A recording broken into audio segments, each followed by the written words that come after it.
the Knee Lamp Show. My name's Joey, and I'm joined by Paul. Right, mate. And by Imogen. Hi, Joey. Right, moments of the week. Paul, I'm going to throw to you straight off.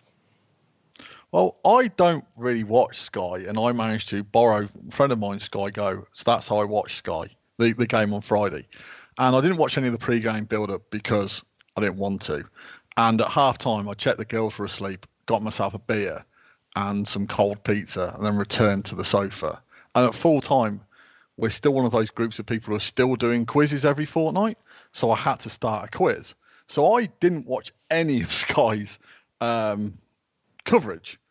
So it wasn't until the next day, it was like, there's a big palaver about the fact that Coventry City and QPR didn't take the knee. Yeah, I had a similar thing, yeah. Because I watched it in a pub and they'd got no sound on, and I was sort of in and out of it. Yeah, I didn't realise. And then I thought, how much does this matter? And I mused on it for about 30 seconds and moved on with my life. And then luckily, we have a very erudite Sir Les Ferdinand, who has very explicitly explained why QPR and Coventry City didn't do the knee. And I think his words speak far more than I will ever be able to put across on this particular issue. So if Sky want to spend another 16 hours discussing why two teams didn't take the knee, talk to Les Ferdinand and leave us the rest alone. Can you tell us what Sir Les said? He's basically saying that it was a symbol to start off with, and now it's a bit like clapping for the NHS. It doesn't mean anything if there's no action taken. Yeah. And as someone who played football in the late 80s and 90s, I'm assuming that Les Ferdinand has far more experience of racism in every degree than I could ever imagine. So his words carry a lot of weight. I mean, I think he's still the only black director of football in England or in the United Kingdom, when considering the amount of black players there have been, and I think says it all. So, as I said, we'll let Sir Les, and if you want to read what he said, obviously it's on all over the press, and I think he's very erudite and he makes his points very well, and I think that should finally put a nail in that coffin. Yeah, without wanting to go too far into it, because I guess we're massively outside of our jurisdiction here, I would suggest, but that Carl Anker, the journalist talking about it, had a similar thing where he was saying on the Totally Football Show podcast that ultimately it's great that it's happening. What would be better is if something then actually came of it, like there were meaningful changes, I very much worship at the altar of Doug Stanhope, and there's a thing there of kind of raising awareness is completely worthless if there's not a reason for it. Does that make sense? So it's fabulous if people are taking a knee because it might be the catalyst towards something, but if it's not, then what is it? Does that make sense? That's the thing. It's a bit like people bemoaning the Rooney Rule, going, if they were good enough, they'd get the jobs. Well, no, they wouldn't. And that's the whole point, isn't it? That's the thing, isn't it? It's like Alex Scott, who I don't really know anything about. She was, they got rid of Sue Barker from Question Sport, and all anyone did was slag off Alex Scott. And someone turned around and went, but she's got a degree, like she's the best qualified person. She might not be going for it at all. But it was suddenly like this woman who could be the best person to present it was getting abuse, but she had the qualifications. So if you've got the qualifications, you're still not the right person for the job. So it's like there's a reason. If you look at the last year, Lampard, Arteta, Pirlo all got jobs basically from nowhere really. And it's like, well, where's the equivalent to that of black players who have been just as world famous being put into the top clubs in the world? Yeah. No, I agree. But I think there is a level to which, I agree. But I think we probably should move on, shouldn't we? Yes, probably. Imogen, moment of the week. Third kit coming out. That is what I was looking for. That is what I wanted. Didn't the first one? No, the second one it's barely registered, but that third one, lovely. I'll take that. Thank you very much. And I can't wait to see it in real life. There's a third kit. What's the third kit? Are Oh, cool. you Where have presumably I been? you're a member, presumably, aren't you? Oh, that kit. Yeah, yeah. Yeah. Oh yeah, no, I had to get the kids both JBSs as well, so they should be on it. So all three of us will be on it. So, question for are we all in the hat to get the one yet? Oh, yeah. What will you be Yeah. doing with it? Imogen, what will you do with yours? Are you just going Well, to I wear was it? going to wear it, but do I have to think more outside the box than No, that? no, no, no, not at all. So, me and Neil, but what's it, were talking about the fact that there's only going to be 3,500 of them, and it's going to have our names on and stuff.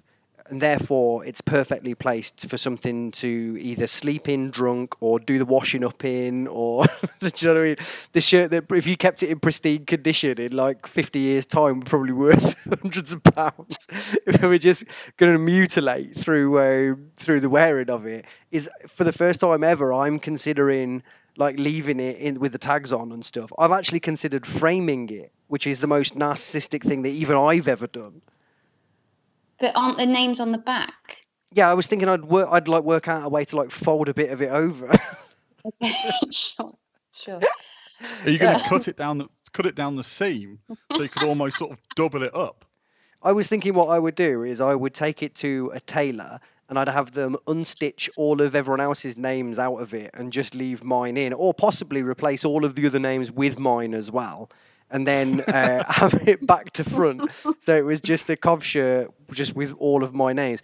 But of course, you wouldn't even recognise it as a Cov shirt because it wouldn't have the badge on the back or anything like that. What I might do is just write my own name on a piece of A4 paper and just frame that instead. Well, talking about Cov shirts, the other week we went for a bike ride, and on the way back there was a guy running on the other side of the road. And because it's a day of the week, I was wearing a Cov shirt, and I was wearing last season's away, which, is still a bit of. Don't think it's the most obvious Cov shirt in the world. Anyway, this guy was running the other way, and sort of waved at him, and he sort of looked at me, and then sort of thought, "Why is that guy?" And then he was like, "Ah!" And then sort of he sort of went to his badge, and my wife was like, "Do we know him?" It's like, no, why? Well, he's wearing a Cov shirt. And it's like, that Cov shirt's from like, I think it's the Aaron Gunnarsson season. Nice. So it must be about 10 years old. 12, I think. 12. And it's like, dear, you can actually recognise a 12-year-old Cov shirt. Like, the years of training are finally coming through. That's something to be extremely proud of. How broken is her spirit in general? Because I get the impression she probably wasn't like, hey, I think that's a Cov shirt. I think she was probably like, I think that's a Cov shirt. I think it might be a Cov shirt. Well, as the kids are now, as I said, I bought the one daughter the home shirt, one daughter the goalie shirt, and I was trying to do a bit of running, and I think I need a long sleeve shirt for the winter run. And I've realised I was going to get the away shirt in long sleeve, but they don't seem to do it, which I thought they did this season. I thought they were going to do both the home shirt and the away shirt in long sleeve. So Cool story, bro. Right, let's see Yeah. if anyone's got anything more interesting to say, because we've asked some of the listeners for their moments of the week. Little Eddie Wilson, who we were hoping was going to come on this week, but that we're going to have to try and get him on again soon. His moment of the week was Dabo being back, like being cradled in the enormous arms of someone you know will never let you down. That's nice, isn't it? Rob Jones, hi Rob, says, my moment of the week was seeing Laurie and Juggy on the telly. I'm so very proud of them both. It was nice to see Juggy on the telly. Then Lee Bradbury says, Dabo's solo run to set up O'Hare. I was worried I wouldn't get to see those moments as often in the Championship compared to League One, so I consider myself spoiled. And then realising that a certain Corey Adai is now part of squad for our next opponent's Barnsley. Did everyone spot that? of course, That's how edible Yeah. plastic on Twitter there, by the way. Yeah. can I say, how can you not know your Corey Adai knowledge? Yeah, so some lovely stuff there. For me, I would say I'm gonna say Ryan Giles in general, because I think again is we have been very quick, and we will talk ad infinitum, I expect, about Hamer over the next hour or whatever it's going to be. And O'Hare, I thought, was magnificent again, all round on Friday. But actually, for a player that we had all of last season and didn't, and we saw him for what, like 20 minutes in total. Did he only come on against Rotherham, or did he play a couple more substitute appearances? I must say, I'm terribly impressed with the player that we had in League One that we deemed surplus to requirements in the first team, to the extent that I wonder, did we really need to sign his replacement already? I guess this is one of those things where if you say anything other than it's an amazing signing, then everyone on Twitter goes mental at you for sort of discussing things. So the signing of Sam McCullum is a stroke of genius, and I think we should all applaud the fact it is an amazing signing. Before we crack on with the beautiful night that we had on Friday, Imogen McCallum's re-signing, what did you make of it? Oh, it's bizarre. Why? I don't know why Norwich have let him go. Obviously, their sights are set very firmly higher than ours. I understand that. I'm not sure that they've got another adequate replacement for Lewis. But as far as we're concerned, why? Where's he going to go? What's he going to do? He's the sort of player that needs to be. I thought last season he needed the consistency of regular games, which is fair enough, playing where he does. I wouldn't pick him as first choice. I certainly wouldn't have put him in ahead of Giles. I agree with you with Giles on Friday. I thought he was magnificent. Why would you sign McCallum back? I really liked McCallum as a player when he was in League One. It's not that I don't think he's good enough to be in our team. I just don't think he fits. No, I don't. I can give you the arguments everyone's giving on Twitter. The argument is that we play lots of games and we need other options, and he's so good, why would we pass up the option? I tend to agree with you. I think for me, the odd thing is, it's a bit like a couple of years ago when we had Jamie Sterry and Lewis Page as fullbacks on loan. You're like, no, the loan signing is meant to be for that amazing player who's going to make a hell of a difference, not Lewis Page. And it's a bit like we've got two left backs on loan. But for me, the biggest issue, having watched the game on Saturday, is the midfield four. Is obviously we've brought in Sheaf to play ahead of Shipley at some point. But then who plays alongside O'Hare? That's the big issue for me. And that's where I'd like to see a loan signing is you could get in, I would have thought, someone quite good to play in that role, unless he's going to play Giles there, which, is an option. But there again, Wolves like to send him out to covers who play three at the back and wing backs, because in long term at Wolves, they play wing backs and that's where they see him. So, and again, we've obviously agreed with Wolves that we're going to play him this time, because why would they send him out if they think highly of him? But you would have thought we've agreed with Norwich, we've agreed to play McCullum, because why would they send him to us if we were only going to bench him? Because I think that's what I don't think it's a bad signing. For me, as you said, I think it's it's a bizarre signing for the aspects I just explained. It doesn't seem to solve an issue that we have unless one of them gets injured. But I would have thought we agree with both of them that they'd play lots of games. But they can't both play lots of games unless one of them plays in a position they're not meant to be playing. I think it's that. I've heard some people say that they think what will happen is that Allen will drop out of the team, Giles will be moved further forward, and then McCallum will come back in at left wing back. I just don't see it for the life of me. Partly for the reason that you say, Paul, that I just don't see Wolves being like, yeah, that's fine. You can play him as an attacking midfielder if you want, and that will add nothing to his future value as a left wing back. And likewise, I think that the thing with this season so far, we talked over and over again about working out who would step up and who wouldn't. And the thing that's become very clear so far is that Hammer, O'Hare, Giles left-hand side is a lovely bit of business, isn't it, that you'd like to see carry on? The idea that now that we'd be like, listen, don't worry about that, we're breaking that up. That's the first thing. That's the first conclusion that you'd look at that and be like, I'm worried that's working too well. Let's leave McFadzean at the back. Let's leave Shipley not marking his man anymore. I think we could tamper with this bit. But it's also a case of for all of, I think Mark Robins does change the team a certain amount, obviously not as much as Tony Mowbray did. But one thing that was pretty settled is Dabo played every game last season. He's back 5. Yeah, he's that was always part of quite why settled. it was. He rotates the more offensive. Like last season, the players he rotated the most were the four who could play in the 2 behind Godden. That's where the rotation was. You think the rest of the team, once it got fit, like you could name 8 of that team, 9 of that team every week.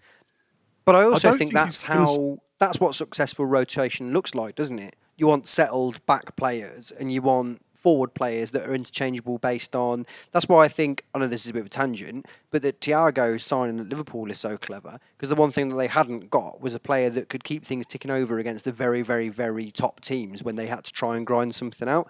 But that he can comfortably play 30 games as part of a rotating 3-man midfield there, whereas we're not Liverpool, and I don't think you want like a constant rotation of left wing backs, do you?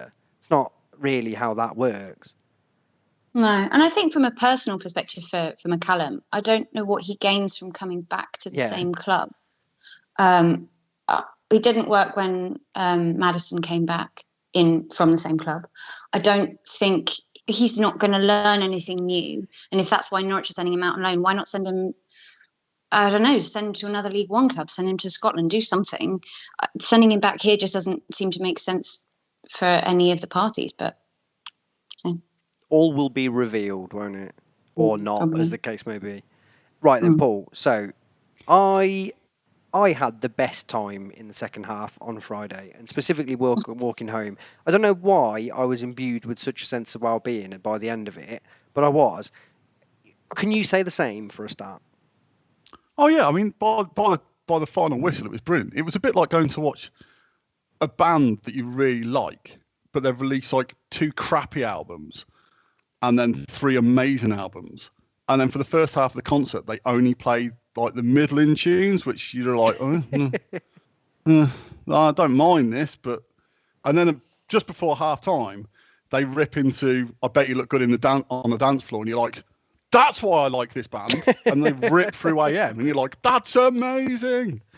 Like that's basically how the first half went. I mean, Paul, can I just it's say really I'm hard. usually Sorry, go on. I'm usually the first person to 2-foot one of your terrible analogies. But I don't know whether you spent the summer practicing them or what, but you're straight out of the gate there with one that really worked. Thank you. I try. I've got children to practice on now. And I was practicing that all the way to ballet and back. Like Mary was like, "Tell me a story," and I was like, "Well, I've got this analogy for you."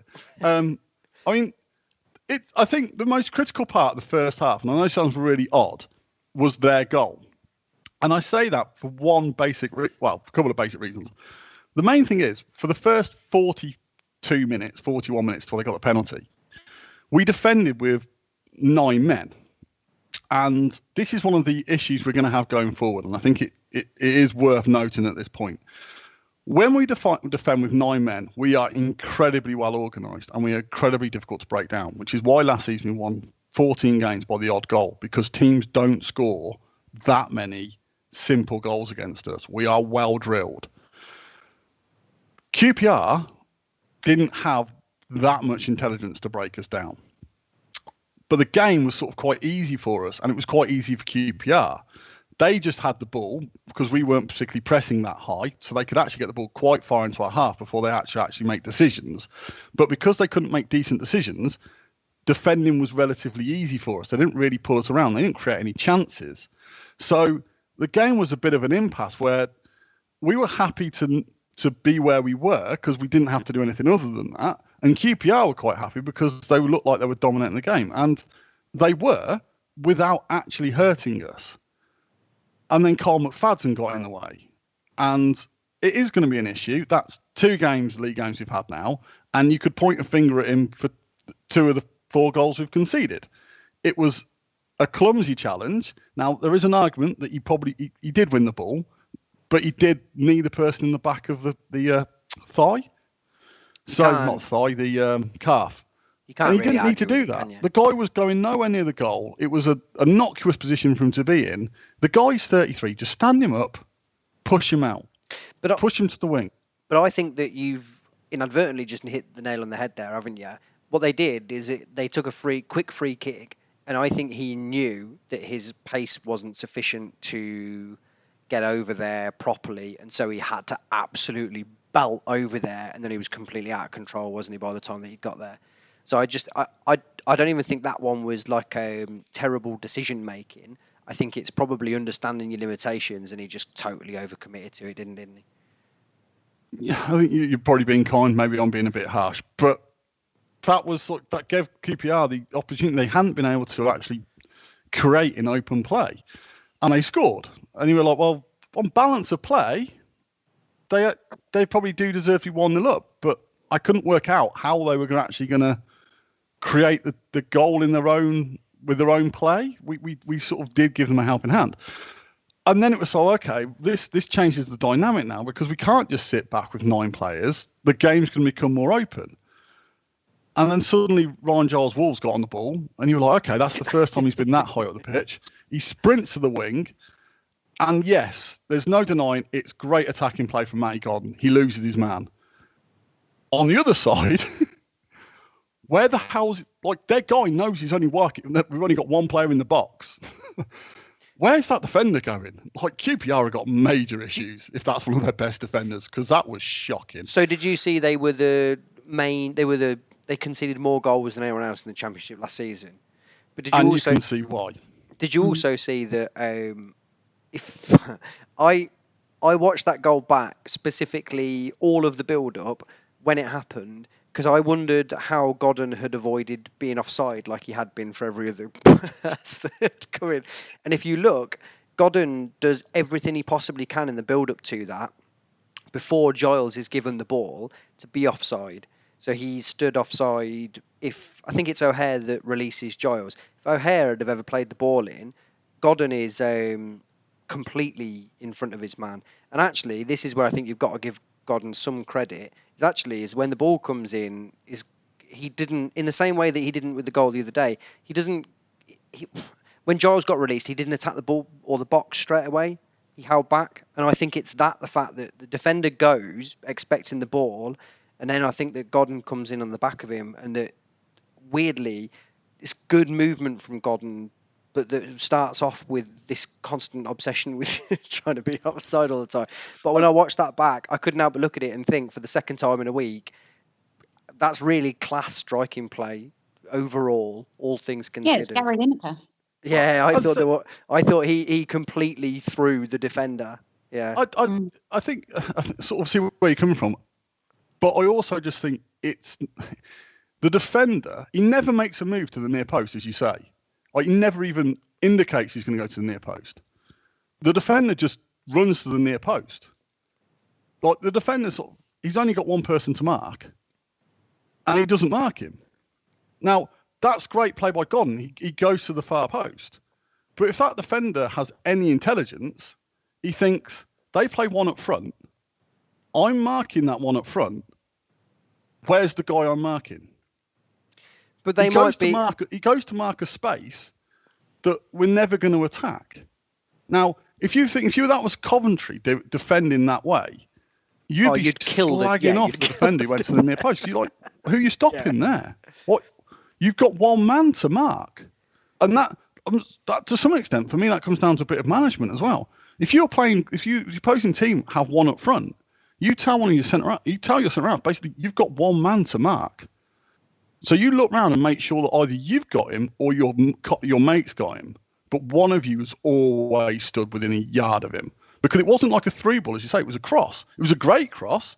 And they said it's a great headed goal from Godden. He picks out one of the most difficult spots for the goalkeeper to save it and goes through his legs. It's a brilliant header.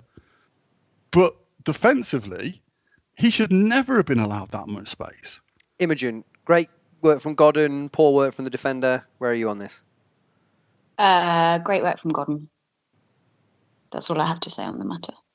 I think that he knew what he was doing. He found the space, and the defender was out of position, but I think that was down to Godden's nous.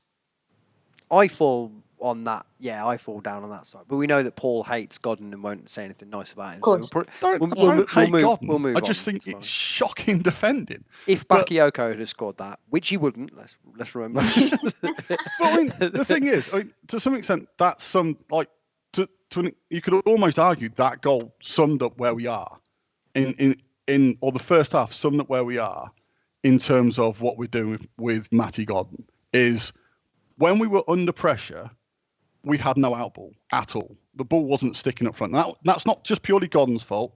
Allen was particularly poor in the first half, and O'Hare was just overdoing things a little bit, which is fine for O'Hare because he will then win you free kicks and things will happen from O'Hare doing things. And But in none of the fairness to three him, of and them- I know this wasn't you were saying, but there was it. But our concern with him is that he wouldn't be kind of productive enough overall, and actually he has very much been trying to be so far this season, hasn't he? I think we'd have to, yeah. But I think if you, Well, I in the know first exactly half, what you mean. Yeah, we couldn't hold the ball up. We couldn't actually get a starting point because neither Allen, Godden, or O'Hare were able to actually build. We couldn't build from them, and that's going to be an issue. It wasn't an issue against QPR because QPR didn't have the intelligence to break us down.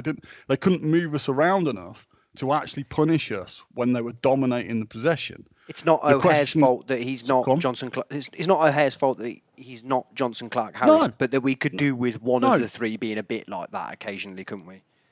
Yeah, and so that's just. But the thing is, that's fine if you don't have that, as long as Godden takes his one chance in a game, and that's what he did. Because for the other 44 minutes in the first half, he didn't do anything, but he scored the goal, so it doesn't matter. That's sometimes you have strikers who just score goals. That's what you have to tell yourself to get through the day. Yeah. Well, no, I mean, did he do anything else in the first? You're the person who said he was continually trying to be offside. He didn't do anything, but that's fine. That's not me slagging him off. That's just how strikers work. Some strikers don't do anything, and they score goals. He's scoring. He scored 6 and 6. That's an amazing feat. But he didn't do anything else, but that's fine because his job is to score. Yeah. Yeah, and he did Why that. do you sound like you're trying to convince yourself? I'm not trying to convince you to convince I'm correct. And then, so that was basically the first half in a nutshell. It's like you saw it and it was like, well, these are some of the issues we sort of foresaw. But also what we did see out of this is the fact that Dabo was clearly still coming back from his injury, but is pretty solid. The back three look well organised, but there's still a question mark over McFadden doing McFadden things. Hammer is just fucking brilliant. Like, he nutmegs someone in the first 10 minutes, and you were like, I could watch this guy all day. I've not seen you shoot your load so quick over a player as I have with Hammer. You after 10 minutes maybe, we got a text off you saying, right, that's it. This is the guy, isn't it? Yeah, but he is. I mean, the thing is, he's unruffled. And I think there's a bit of I think we have to look at the stats in context. The stat is that he's created more chances than anyone else. And that's a brilliant stat.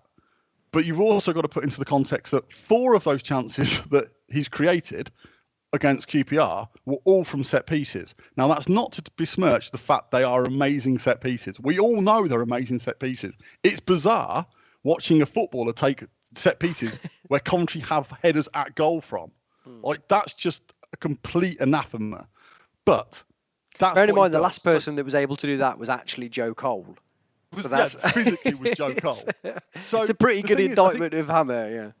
I think you could almost sort of think, you could see that stat and think Hammer's actually like a or Paul Scholes-esque midfielder he's not. He's just a really neat and tidy centre midfielder who can break the play up and pass to a teammate with his right foot, with his left foot, under pressure, in space. He looks both ways. You just watch him and you just go, that's the sort of midfielder I want. And then you saw Shipley alongside him and you're like, I'm not confident, and I wasn't confident pre-season, and I haven't seen him for 89 minutes. I'm not overly confident now that Shipley's the guy I want alongside him, because Shipley's a bit more rogue. He's less consistent with his passing, which against better teams could be more of an issue, which is why he's better further up, because he's another player who he will take gambles and risks, which is brilliant in the attacking third. He's less beneficial in your third. And I think, as I said, him and Allen stood out as being slightly below the rest of the team. And then you had O'Hare, who, as I said, wasn't his best in the first half, but he was doing interesting things. And then interesting things, second half, Dabo decided that taking on 1 QPR player would be boring, taking on 2 would just be trite, and taking on 3 was just about right. Skinned all 3 of them, put in a bit of a bobbly cross, and then O'Hare with possibly the second best touch of all time, which wasn't a goal, obviously, was sort of inside the 6-yard box, which was like, how the hell's he got there?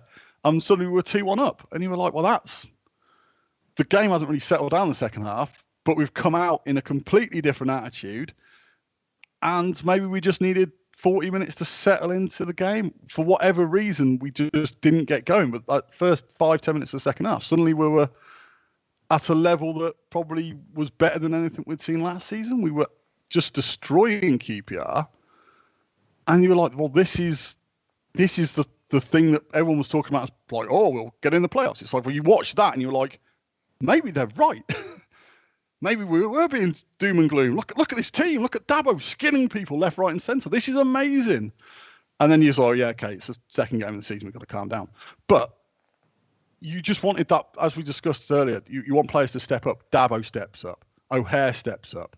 Suddenly the team are playing a lot more confidently. They're using the ball far better. There's still issues. I still think, I said, there's no denying that Alan still wasn't quite. Maybe he just needs few more games. Maybe like at one point in the second half, he just ran with the ball, and it just every touch got more and more out of his spell until he just gave away a throw in. And you were like, last season, those were the sort of things that you were really good at.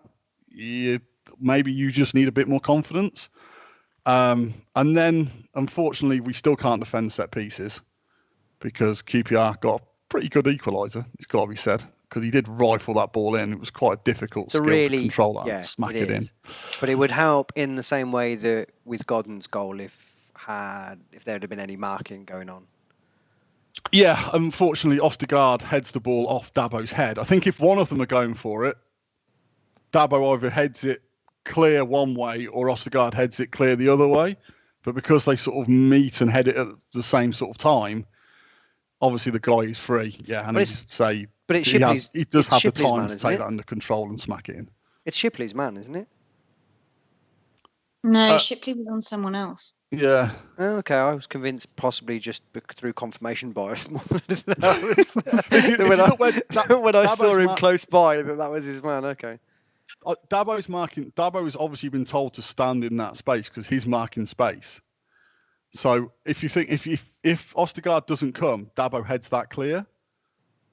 So it might be a case of Ostergaard hasn't been here that long. They haven't organised correctly, but that is not Ostergaard's to go for because Dabo is stood directly underneath it in a particular position. Now this might be sort of, again, being confirmation bias of I love Dabo, but it does seem if you watch it again, Dabo isn't marking anyone. He's marking that particular area, and he would have headed it clear. So I think confirmation bias is okay if it is for Dabo because he is perfect. So how maybe he doesn't even exist. Two things. One thing before I throw to Imogen with a question about what you've said, Paul. One, I don't know whether the big conclusion that we can take from the season so far is that either all deliveries into the box should either be excellent. I'm looking at either Hammer or Giles here for the first goal, or awful. And I'm looking at Dabo, as you say, as you very quickly rushed through before, a cross that bobbled through the box. What was a snail's pace, but somehow, I mean, if he clearly hadn't aimed for O'Hare like that, had he? And I'm also thinking of Giles's free kick that found its way to Walker that was absolutely vile. But the only goals that we've scored so far this season have either come, from what I can tell, from either really good crosses or really bad crosses. So I don't know whether we need to get McSheffrey back or Joe Cole back. On that point, it could be probably argued that O'Hare's cross for Godden's goal, not particularly great against Bristol City either. True. Like the fact is, he hit a space. Yeah, he does. And if the Bristol City defenders hadn't ran into each other, one of them would have probably put it into the River Avon. They just happened to collide. All jokes aside, is actually that it's kind of either you want something that's so perfect that it's undefendable, or that you want something that's really unpredictable. Because if you hit the first man, that's no good. But actually, if you could put something that's not in the right place but that nobody expects, you might fall ass backwards into something. On a more serious note, I'd like to ask Imogen about Jamie Allen so far this season. What have you made of him? Well, we sort of talked about him last week, didn't we? And I felt more positively about him than you did. But having watched on Friday, he just wasn't there. I really didn't. I didn't see him doing anything beneficial. He was anonymous again. I don't think we can really afford that. QPR weren't particularly threatening for large swathes of the game. Actually, going back to what, Paul, that you were saying about we grew in confidence, I wasn't actually that bothered about the way that we played first half. I know our possession stats were abysmal, but they didn't look threatening. I felt like it was a bit how teams are set up to play against Norwich last season, in that they just sat back and let them play all their pretty football, and then they hit them when they sort of tired themselves out. And we did exactly the same thing. I'd far rather us do that than play really nice passing stuff the way that we were doing at Bristol City and get nothing out of it. Did you think that it was a confidence thing for us, or did you think that we were just sitting back more and waiting for them to tire? I think we just didn't. I think it's very difficult to judge games this early in the season and think of sort of how. To be honest, I think QPR started really well and they looked really confident on the ball, and I think we just let them get into a stride where they didn't really let us play our game. But because we were so comfortable defensively, I think it almost didn't. As you said, I don't think we were that bothered. I think we were just quite happy to watch them. But I think they were knocking the ball around really easily and really confidently, and we couldn't quite get our foot on the ball. And sometimes then you start stretching and sort of start forcing things, which is what I said earlier. I think problem with the front three is when we do try and force things, we don't have neither Godden or O'Hare are particularly quick. So if you punt it long, you've really got Allen chasing it, who's quite quick. One thing I did notice as the game went on is our more fluid players with the ball at their feet are the wing backs, Giles and Dabo, and both of them had a lot of success actually driving forward with the ball. And I thought first half there was a stat, wasn't there, on the Sky put up where Dabo's starting position was, and basically he was playing right wing back. He was playing right back or closer to right back than he was later in the game, where he was getting the ball 10 yards, 20 yards further forward. And we're at our best when our wing-backs are getting the ball further forward and they're actually part of our midfield. I think in the first half, Dabo especially was part of our defence. So we were struggling to find our out balls because you need your midfield wide players to be higher than you, not behind you. So when you're going back to Dabo all the time, it takes Dabo's then easy out ball is back into the defence. When we were at our best last season, his out ball is to O'Hare or is to Allen or to last season was to Walsh, this season's to Hammer. So I think we sat deep, but I think, as I said, it'd be interesting to see going forward if that is a plan, because we do defend with 9 players. We don't create a lot of space. Whether or not part of our plan this season will be to soak up some pressure against teams, because again, the difference between last season and this season is I think we're going to play a lot of teams, like 18 teams will play a variation of 4-2-3-1 and will try and pass us off the park. I think our systems can benefit defending against that sort of system, especially if they don't have particularly intelligent players behind the striker. So it'd be interesting to see sort of how that develops through the season. I think our strength is defensively, even though we scored 3 goals. I think you look at the stats, they only had 4 shots, QPR, considering they had 65% possession. So I think it'd be interesting. Barnsley will be an interesting game because Barnsley have lost their first 2, and technically they should have been relegated last season because they weren't. Like Wigan were better than them, but Wigan got fucked over by some absolute dodgy arseholes who could have ruined a football club. I think that almost how Wigan's story has been less reported is just a disgrace. But Barnsley should have been relegated last season. I think Don was quite positive about them, but they've started this season particularly badly.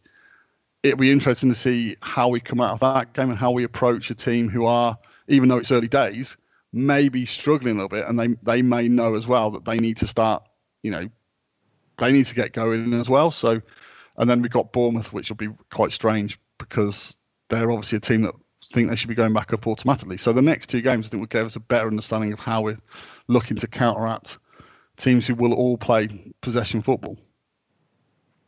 I'd sort of like to ask some more questions here, but I think that's such a neat sort of bow on everything that we'll flip over to Dom and then maybe see about some listener questions.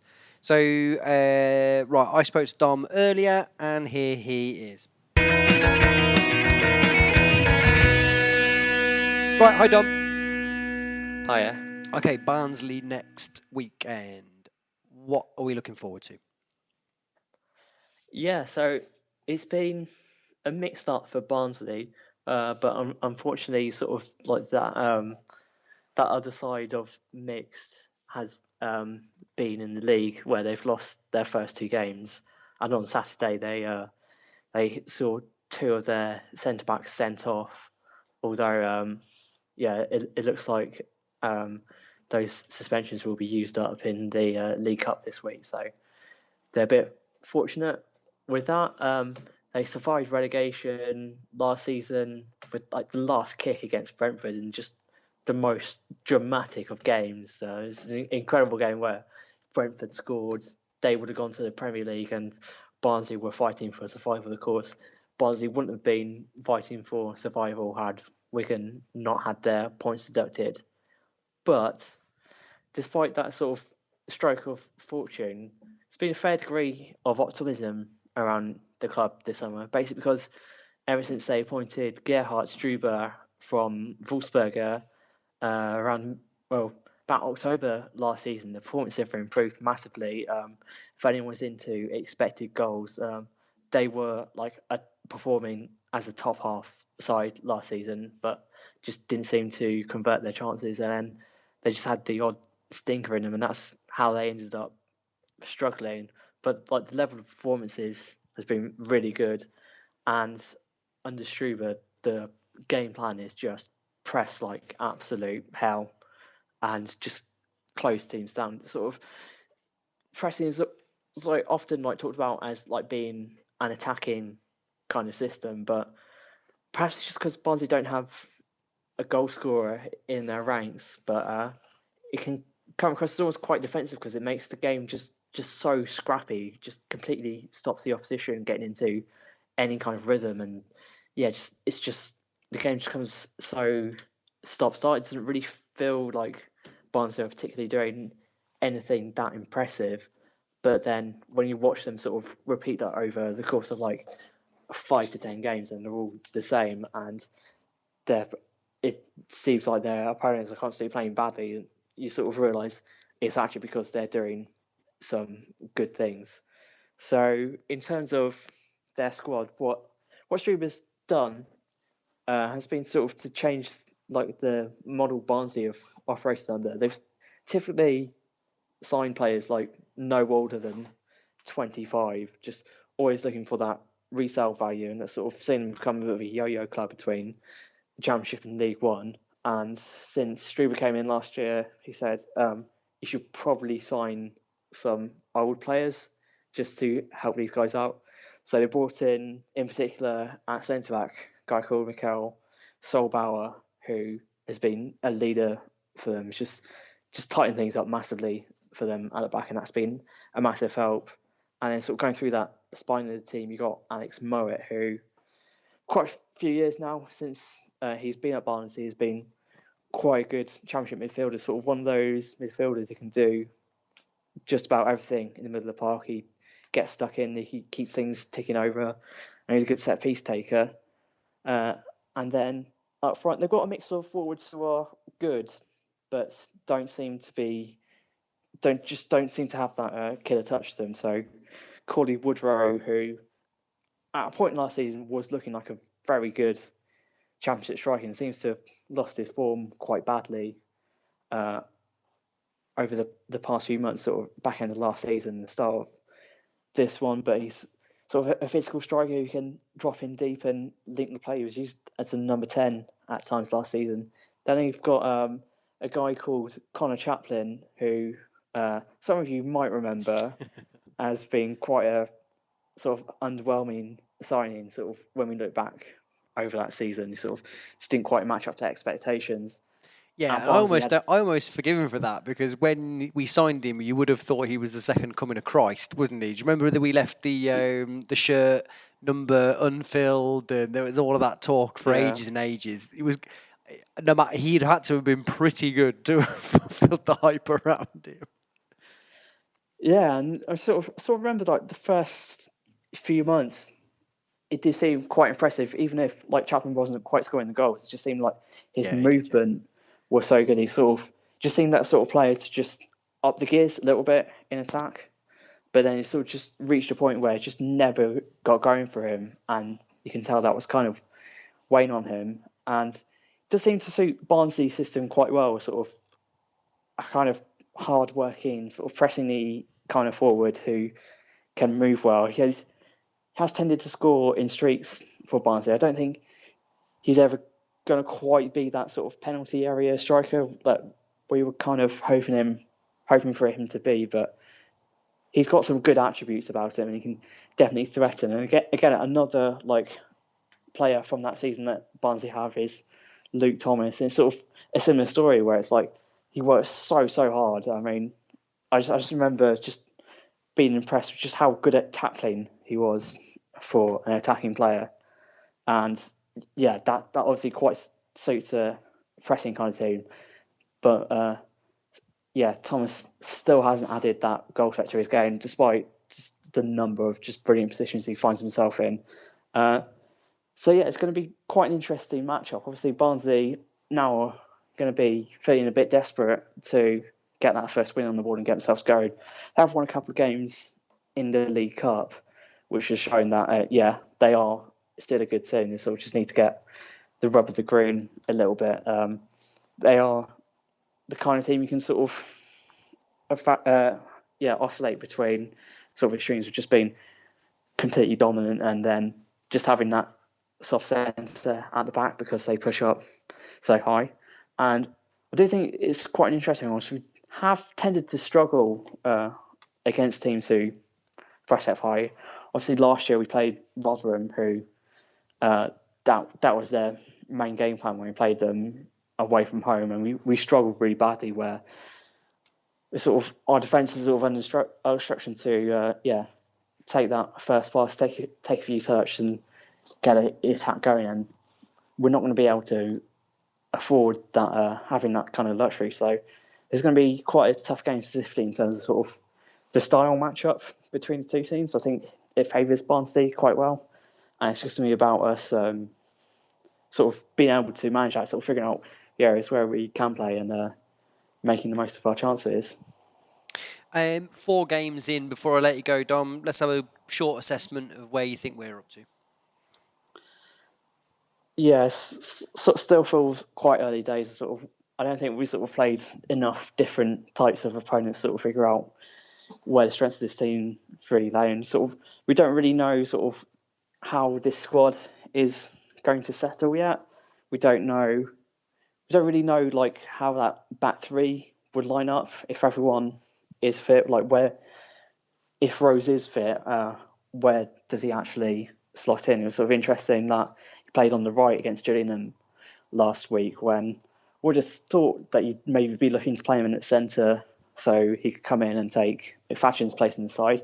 But does it like perhaps Rose and Østergaard are going to be fighting for that right centre back slot, which could be quite interesting, though might be a case of someone else might end up going to the centre. And then obviously McCallum's come back in, and we sort of haven't really sort of figured out where that's going to leave Giles, who's been one of our better players. Kelly's been sort of injured for most of our league games thus far. We don't really know what our central midfield partnership is. We sort of know what that attack's looking like, but you should presume at some point Walker's going to come in.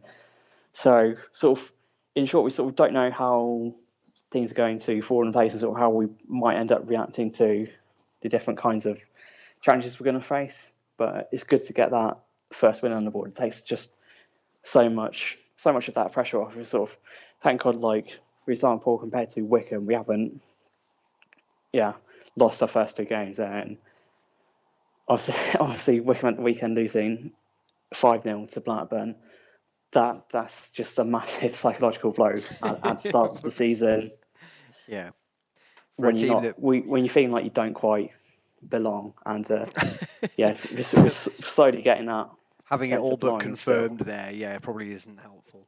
All right then, mate. Right, speak to you next week. All right, speak to you then.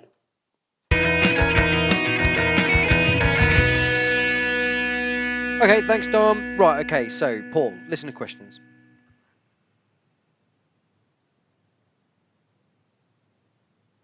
Brilliant. is he? No, I didn't fancy. Is he Didn't fancy. Sorry. dead or? Yeah, I'm here now. I just nipped out to do something more enjoyable.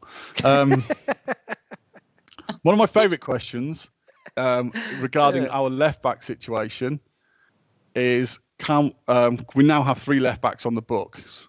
Can you name a whole 11 of left backs? Now, if everyone can remember back to the 2012-2013 season, we almost did have a team. Yeah, of we left would have. backs, Yeah. because we had Blair Adams, James Bailey, who in his career did play left back. Yeah. We had Jamie Record. Cyrus Christie and Jordan Clark, who both played left back for Coventry at different times. Yeah. We had Cole Dickinson, who played left back. Jamie Record. Billy Edge, who I believe played left back in his career. You've got an actual list. Did you do? I've got an extra list. Yeah. Oh, sorry, I apologise. I thought you were trying to do them from memory. Go on. No, Ryan Haynes, Chris Hussey, whether or not he was a left back is up for debate.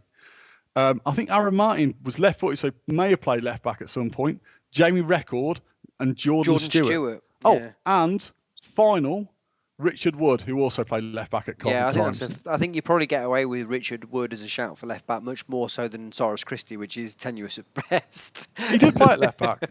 Moving on to Cyrus Christie. Who would you rather have, Cyrus Christie or Dabo? That was a question. I'll find out who the hell asked that one.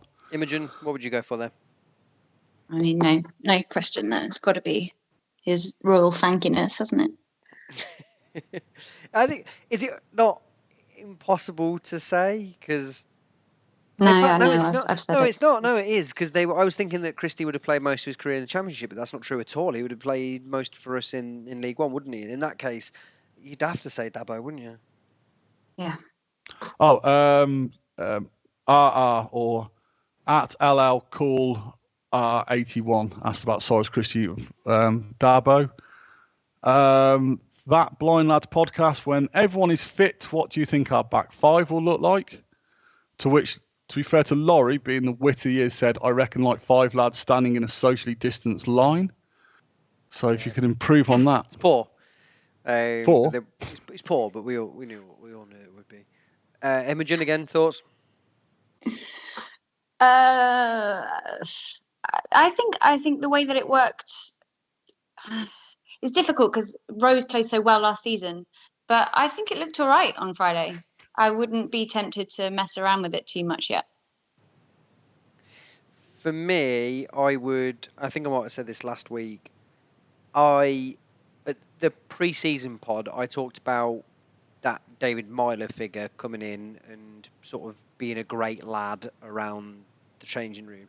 I would now like to see McFadzean take on that role and, crucially, not be on the pitch. Be a great lad around the camp. But you know what I mean? But I think there are question marks over 2 of the 4 goals we've conceded that have to be put slightly at McFadzean's door. But I also think it's unfair almost. I don't think it's his fault in the same way it wasn't David Burrows' fault when he just became too slow and too old, didn't he, in the Premier League? Like I think there were question marks over whether McFadzean was the best defender in the world in League One, but as long as he'd got Hyam and Rosie the side of him doing his work, it was okay. What, to me, it looks like, at least, in the few games that we've played so far, is that I've been as surprised by the step up this season as I was by the step down when we first went to League One. I thought they would be 2 reasonably comparable leagues. I know you shouldn't be surprised twice, but I'm stupid and I've got no memory. But the what we have been punished on this season so far for the goals that we've conceded have been kind of mental inactivity, or kind of, it's been like small lapses, hasn't it?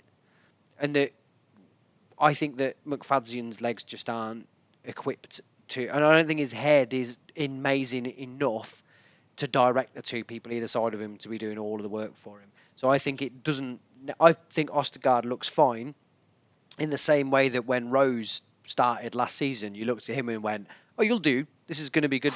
Like you're fine at this level." But the main thing for me is I just think that we probably need, and I hate to say it because I don't want us to sign 11 players. And I don't think that the answer to everything is signing more players. But I do think that the answer for us this season, if we're going to have a season above finishing 21st, is like ideally what I want. My dream is to re-sign Martin Craney. That would be what I would love, is to put him in the middle, and I would ask him to just sit down for 90 minutes, but I would and read his own book. Just be like, there was a game actually one time where I moved 20 yards to the left here just to sort that situation out. So maybe you might want to do Fair enough. that. Question from Rob Jones. He asked a question last week. I can't find that one, so paraphrasing one he asked this week about it. Basically, do we think that Hamer is going to get a shitload of red cards? Yes. Cool, that was easy. I like these ones. Lee Bradbury asked about the left backs, but I think we've sort of done that. There was my question, which was an amazing question. What links Cody McDonald and Carl McFadden? Well, I know the answer to this, so I'm going to see if Imogen does. See if I Imogen reads my Twitter as well. Yeah.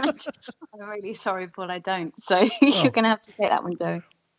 No, I wondered Go on, whether you Joe. wanted to guess it. Is more my question. Do you, You already want me know? to guess it? Yeah. Well, We I could- don't know whether we you. could be here all It's like night. it's I like a don't think quiz anyone wants question. that. Okay. Yeah, you might as well reveal it then, Paul. They were the last two players to score winning goals for Coventry in the Championship.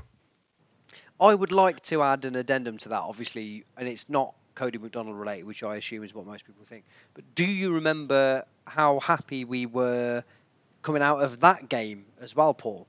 That is Hull right. away. Yeah, I Hull remember that was away. I'm assuming it's your first and only visit to Hull. Yeah, it is. Yeah, because I remember how surprised you were by what Hull looked like.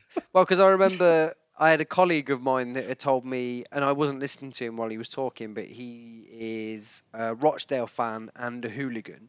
And he was talking about a pub called the Silver Cod. And I remember saying to you in the car on the way there, in a classic piece of poor information from me, there's a pub called the Silver Cod, but I can't remember whether he said to park there or to not park there. And then we did park there by chance, didn't we? And all it was pubs with curtains drawn and with people keep curtain twitching. And I remember thinking, this is one of the worst places in the country. You loved every second of that. Then we went to that pub that was like a nightclub, didn't we? But they're at like 12 in the afternoon. Yeah. Pre-game, yeah. So it's very much a place back in time. But then we hadn't. It was our first away win that season in April, from memory, wasn't it? And it was Something rounded, like that, yeah. yeah, and it was rounded off, or possibly in March, and it was rounded off with a Cody McDonald goal. So I came out of that about as happy as I've ever been. I hadn't been murdered. We'd won, and Cody McDonald scored one of his. I think he got 50 in the end for Cov. And so it was, it was about as good as it was. And I remember me and you walking out and being like, I think we might do this. I think we might stay up. And then we didn't at all. Yeah, our next game was a 2-2 draw against Peterborough. Yeah, okay. Where Cody McDonald scored again. Yeah. I think the disaster of Ashton Gate is presumably straight after that, is it? Then, yeah. Is that the Chris Wood? Chris Wood scored for Bristol City. Is that the Chris Wood who couldn't score last night against Leicester, even though his teammates kept giving him shots from 8 yards completely unmarked? I thought Chris Wood did score last night. Yeah, I mean, after he scored. Did you see the other chance he had where he kept being... He hit the post when he was completely unmarked, about 8 yards out. This is why you're an unreliable chooser of striking preferences. Is there was it? You hate Godden, despite the fact that all he does is score goals. And Chris Wood, you're just like, yeah, he's rubbish. He didn't score. Yeah, apart from the goal he scored. Yeah, but what other goals did he score? He didn't score the other goals, which would have made Leicester not win. Okay. What is this? I think that's basically it on questions. I said I'd ask 5. I've asked about 5. That's not bad. That'll do. Surely to God. I think we're probably a little bit too early for kind of. I asked Dom about kind of. Let's not spend ages on it, but very quickly, I asked Dom about kind of with 4 games in, what would be your conclusions? And I would ask that they would be conclusions that we've not already laboured over, so McFadzean or whatever else. Paul, anything that you feel like having sort of maybe not even watched, but sort of seen the last 4 games play out, what would you add that we haven't talked about? Nothing really. I've only seen one of the 4 games, and as I said, for the first sort of half, we didn't really do a lot. In the second half, we played quite well, but also you can see there's flaws there. I think this season is just so odd because we haven't really played since March, and other teams are still finding their feet. I don't think the transfer window, transfers are finalised yet. I think a lot of teams almost haven't settled down. I know we always talk about the whole thing was always about 10 games in. I think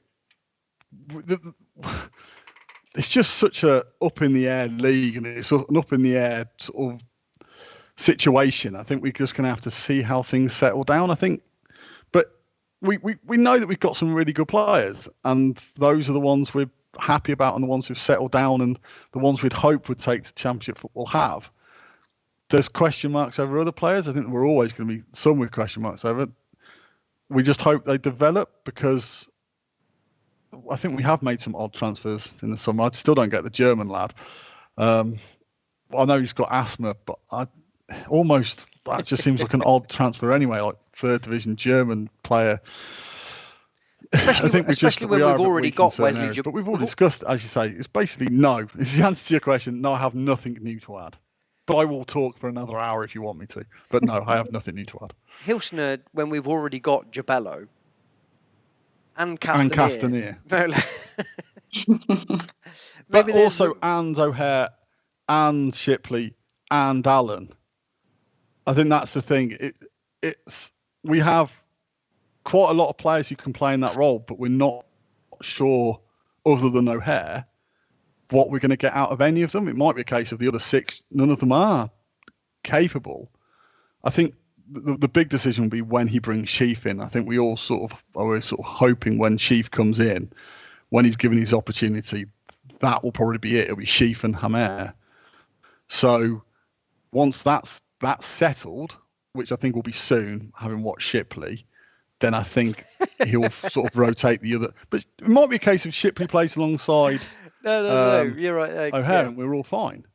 The thing is, for me, it's like I think playing defensively in that 2 is a lot more challenging than playing as one of the attacking 2 in that formation. And I think it's a bit hard for Shipley, having spent most of last season being very sort of adventurous with the ball and being allowed a lot of freedom in movement and use of the ball, to now be in a very regimental role. And that role that he's playing alongside Hamer has to be on it. It's a different mentality. You can't switch off because you're leaving your defender one-on-one. So it's a very more controlled position. And it might just be the fact that Shipley needs 5 games to find his feet. Plus he's stepping up another level, which is a big step up for him. So maybe it's just a combination of new role, different types of players, different questions being asked. And in 5 games time, we'll be going, well, we discussed Shipley and now he's first name on the team sheet. I think him and Alan are the 2 big question marks. That's a lot to say for someone who started off saying that you've got nothing to say.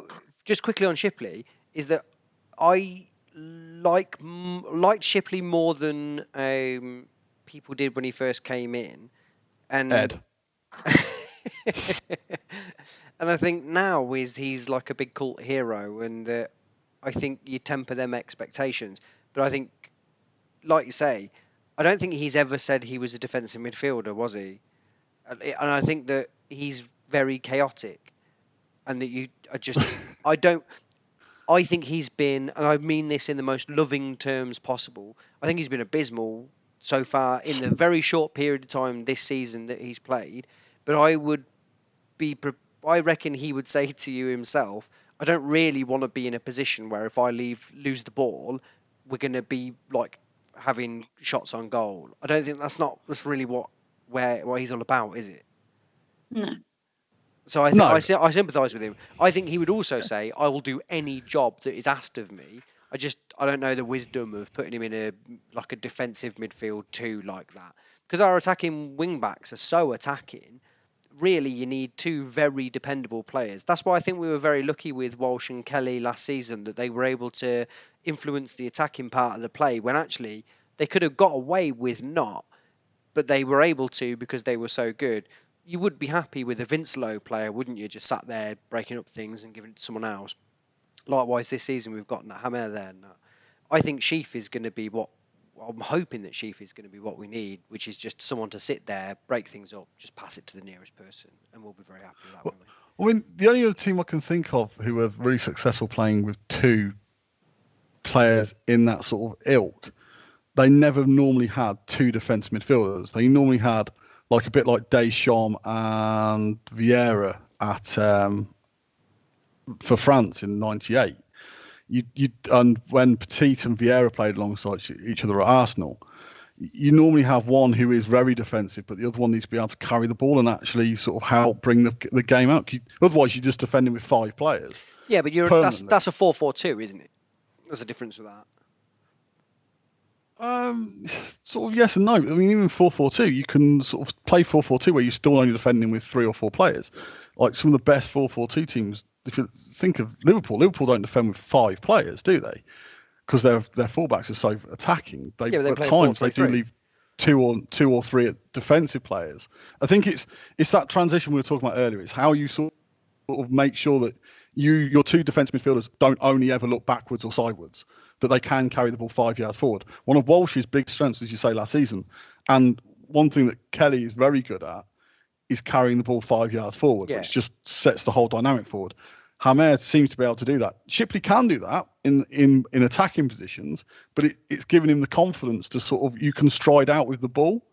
You can do that, but you need to pick your moments. There's no point trying to take someone on, but if the gap's there, which is I was saying earlier about Giles and Dabo, those were noticeably the two players who carried the ball 5, 10, 15 yards forward.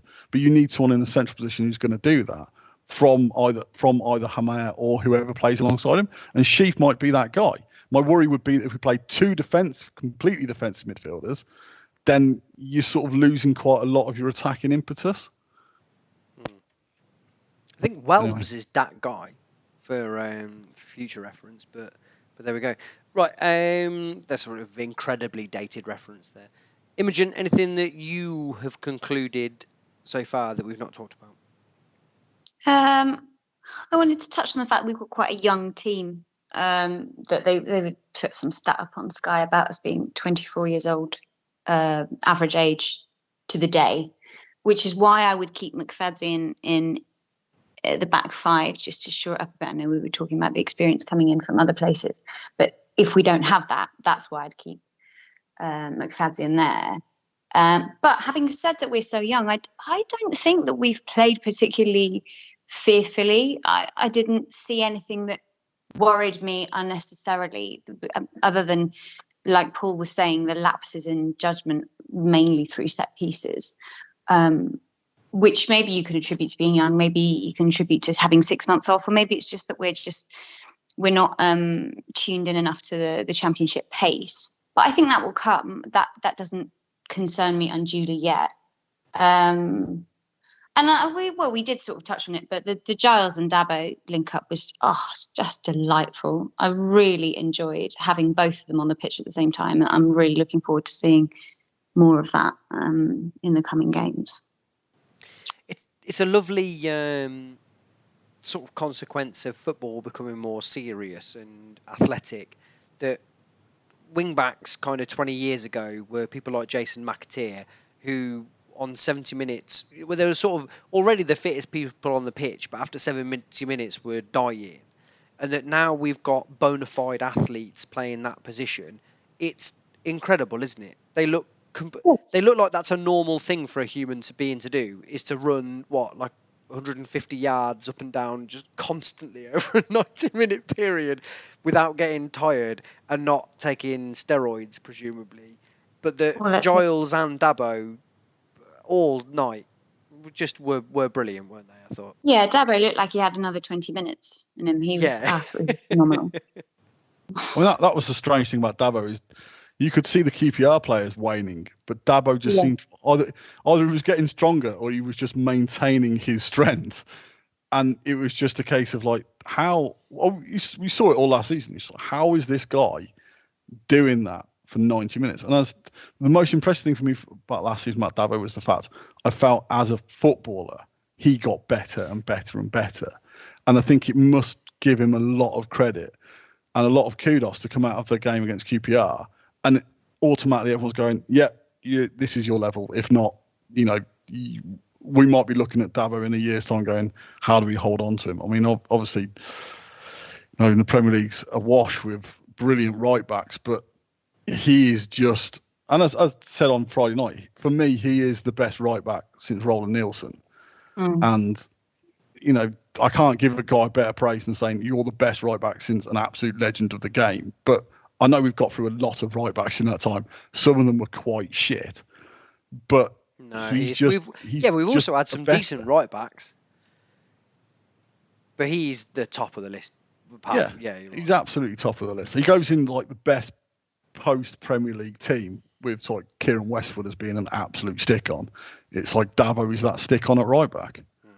The other thing is that I think we should be clear here that we've talked about Dabo being an absolute tank here, but actually it's what we're saying is that the guy is an absolute tank on top of all of the incredible footballing abilities that he's got. So this isn't just his a guy football that intelligence is incredible. And I think we should probably be at pains to paint that out properly, is that if he was just a dickhead running up and down the touchline, it's completely pointless, is it? It's the fact that he is such a brilliant right wing back in terms of his ability to stop other players, his deliveries into the box, generally speaking. I know they were taking the piss out of that one earlier where we scored, but that it's the marriage between the fact that you can do all of that stuff at such a consistently high level all the way through the game that is mind-boggling, isn't it? Yeah, his trickery and his foresight, we haven't seen that in a right back in a very long time. And in fact, in a defender in general, I don't think. I think that's such an asset that we really need to, I think is undervalued and that we need to hang on to dearly. The only thing that pains me is that we've now just sort of summed this podcast up with the point that Ed Wilson made via tweet. He's not even here to make it in person himself. It's disgusting. But yeah, Fankati Dabo is fantastic to see. Although what I will say, to self-aggrandise myself, is that it was the conclusion that I made in the pre-season pod, was to say that he would be the player that would step up. And after one game of a 46 game season, proof, completely without argument. So there you go. Right. Any final thoughts before we wrap up? No, I'm good. That deafening silence suggests to me that we're probably all done. Right, so thank you very much, Paul. Cheers, buddy. Thank you, Imogen. Thanks, Jerry. And thank you, listener. We'll see you next week. Bye.